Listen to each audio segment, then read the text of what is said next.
ব্রিটেনে পড়তে আসা আন্তর্জাতিক শিক্ষার্থীদের মধ্যে সবচেয়ে কম বয়সে পিএইচডি ডিগ্রি অর্জন করে রেকর্ড করেছেন গ্রিনউইচ ইউনিভার্সিটির বাংলাদেশি শিক্ষার্থী মনিরুজ্জামান।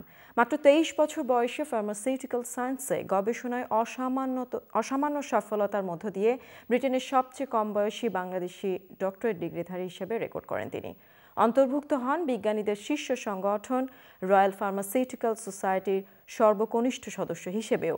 2003 সালে এসএসসি এবং 2005 সালে এইচএসসিতে জিপিএ 5 অর্জন করেন ঢাকা রেসিডেন্টাল মডেল কলেজের এই শিক্ষার্থী।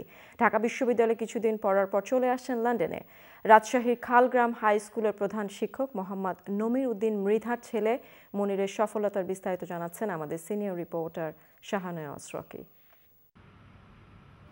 মনিরুজ্জামান 8-10টা সাধারণ শিক্ষার্থীর মতো গ্রিনউইচ ইউনিভার্সিটির ক্যাম্পাসে ঘুরে বেড়ালেও তার রয়েছে অসাধারণ সব রেকর্ড। বিভিন্ন দেশ থেকে ব্রিটেনে পড়তে আসা শিক্ষার্থীদের মধ্যে সবচেয়ে কম বয়সে পিএইচডি ডিগ্রি অর্জন করে সাড়া জাগিয়েছেন তিনি। বিভিন্ন ওষুধের তিক্ততা ও বিস্বাদ দূর করে তার রোগীদের কাছে গ্রহণযোগ্য করে তুলতে গবেষণা করেন মনিরুজ্জামান এবং খুব অল্প সময়ে সফলতা লাভ করেন তার গবেষণায়। আমার টোটাল ল্যাব ওয়ার্ক শেষ করতে লেগেছে 2 বছর এবং 6 মাসের মতো, but whole write up my all publications এবং হোল থিসিসটা কমপ্লিট করতে আমার লেগেছে 3 বছরের কিছু সময় কম।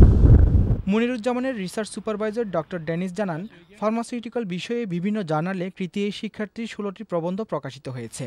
বক্তব্য দিয়েছেন বিভিন্ন দেশে আয়োজিত 25টি সায়েন্স কনফারেন্সেও, যা ব্রিটেনে বাংলাদেশের শিক্ষার্থীদের মধ্যে সর্বোচ্চ অর্জন।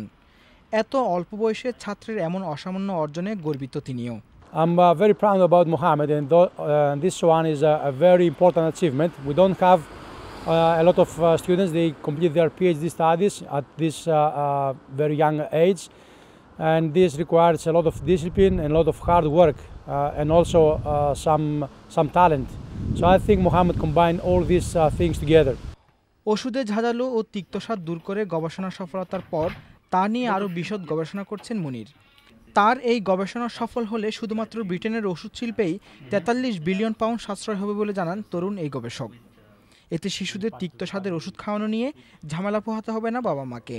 আমার কাজ ছিল যে ওরাল সলিড ডোসেস ফর্ম, যেমন ট্যাবলেট কিংবা ক্যাপসুলস যেগুলো কনভেনশনাল মেথডে বিশ্বে আছে, সেগুলোর ফিজিক্যাল প্রপার্টিকে ডেভেলপ করা। Taste masking specially for kids, ছোটো বাচ্চাদের জন্য যারা বিটার ড্রাগ নিতে পারে না, তা আমরা যেটা করেছি আমাদের এক্সট্রুশন ইউজ করে আমরা ওই বিটার এবং যেগুলো ন্যাস্টি টেস্টেড ড্রাগ সেগুলোকে আমরা মডিফাই করে বিটার লেস করে দিয়েছি। লক্ষ্য ঠিক রেখে কঠোর পরিশ্রম আর সঠিক নির্দেশনা পেলে যে কেউ এ ধরনের সফলতা লাভ করতে পারেন বলে মনে করেন বাংলাদেশি মেধাবী এই তরুণ। বাধ্যবাধকতা থাকবেই, প্রতিকূলতা থাকবেই, কারণ আমিও যখন এখানে আসি আমাকেও রেস্টুরেন্টে কাজ করতে হয়েছে। আমার ভালো মতো মনে আছে আমি সামার টাইমে হয়তো more than 100 hours per week কাজ করতাম। কিন্তু আমরা কাজ করব যেটাই করি আমাদের মেন লক্ষ্যটাকে থেকে যেন আমরা কখনো না সরে যাই। তরুণ ও মেধাবী এই গবেষকের উদ্ভাবনী সফলতায় উদ্বুদ্ধ হয়ে অন্যান্য শিক্ষার্থীরাও উৎসাহী হবে এমনটাই আশা করেন ডক্টর মনিরুজ্জামান।